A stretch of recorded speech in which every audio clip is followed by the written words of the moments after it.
anyhow, I think there's been a lot of great conversation, a lot of great ideas come out. Some of them are regurgitations of previous ideas, but I think the challenge is now is moving from great ideas and great discussion to action.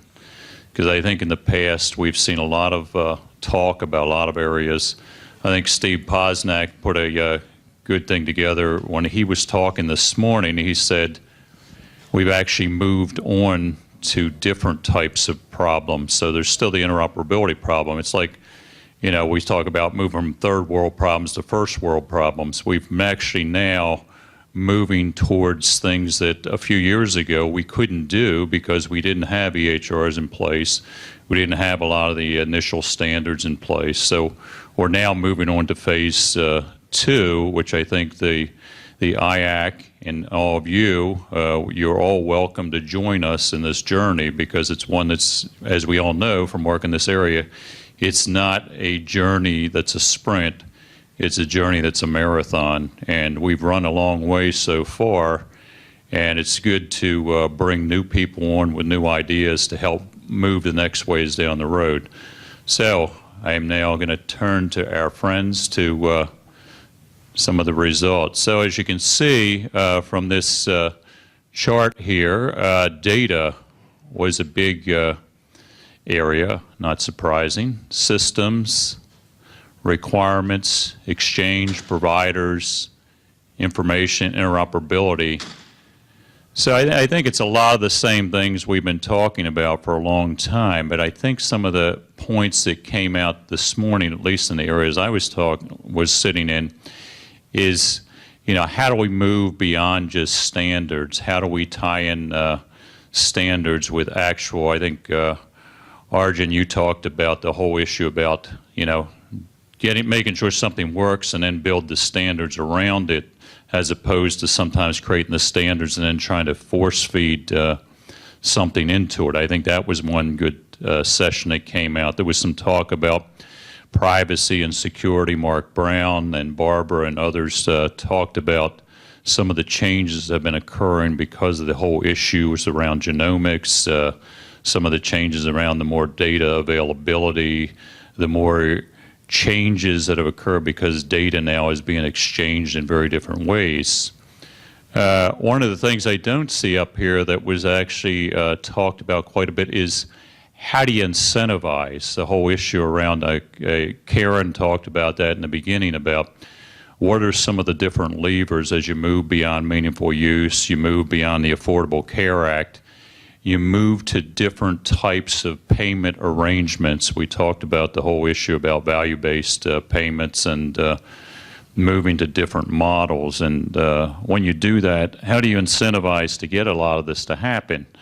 Because it creates a whole new world and a whole new set of challenges. So that's kind of on the data side. Do we have a separate one for the business process side? No, we don't. Okay. Oh, we do? Oh, okay. 1 second. Okay. I will wait. And this was the John Teeter side. So that was Joel's, was the first one as a facilitator. And I really have to thank all the panelists, because there was really a lot of excellent discussion, and we got a lot of variety of comments, conversations, and insights. I thought some of the conversation was really something that was a nice beginning as opposed to an end. It's like the old Winston Churchill, this is kind of the end of the beginning, which is really true. We're now moving into the next phase of data and interoperability. So here we go. Data came up as the top one. New, make, HHS, health providers, systems. I think a couple of things that came out of that one, I think, John, you were talking about outcomes. That was one of the things people were looking at in the first session you had. I think there's also a talk about more private-public partnership. There's a role for government, there's a role for industry, and there's a role for government and industry to work together, but not just within the health space. If you define the ecosystem much bigger than the health space, some of the discussion that Shemendra had talked about earlier, that you bring in other types of such as the health and human services as opposed to just health, or health and public safety, and other areas where you can start saying, it's not just data that flows. I like the whole idea of not interoperability, but operability. And the words that Karen also talked about, precision medicine. So you really move beyond just talking about interoperability, because we've achieved interoperability to some degree, although some of us will never be satisfied with what interoperability is, but moving in a different direction. So we see HIPAA is still there, but HIPAA is much smaller than it was, because although HIPAA's certainly a major issue in terms of the privacy area, now we're moving into all kinds of new players.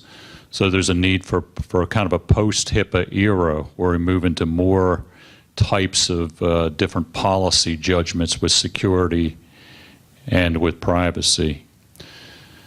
And genomic was one that Barbara brought up. That it's still basically a very much of an open territory. She talked about the new CLIA regulations that came out. That's the lab standards, and the ability for patients now to get lab information directly that they couldn't always get in the past. So I think to sum this up, it's been a great conversation, but it's a beginning of a conversation. We're going to take the information back and try to make some ideas around what were some of the major themes from this, and then build action items around it. But once again, as I say, there's plenty of sessions that I've been to, and I know that all of you have been to over the last several years, that have a lot of ideas that come out of it, a lot of energy, and then the challenge is changing that energy into action.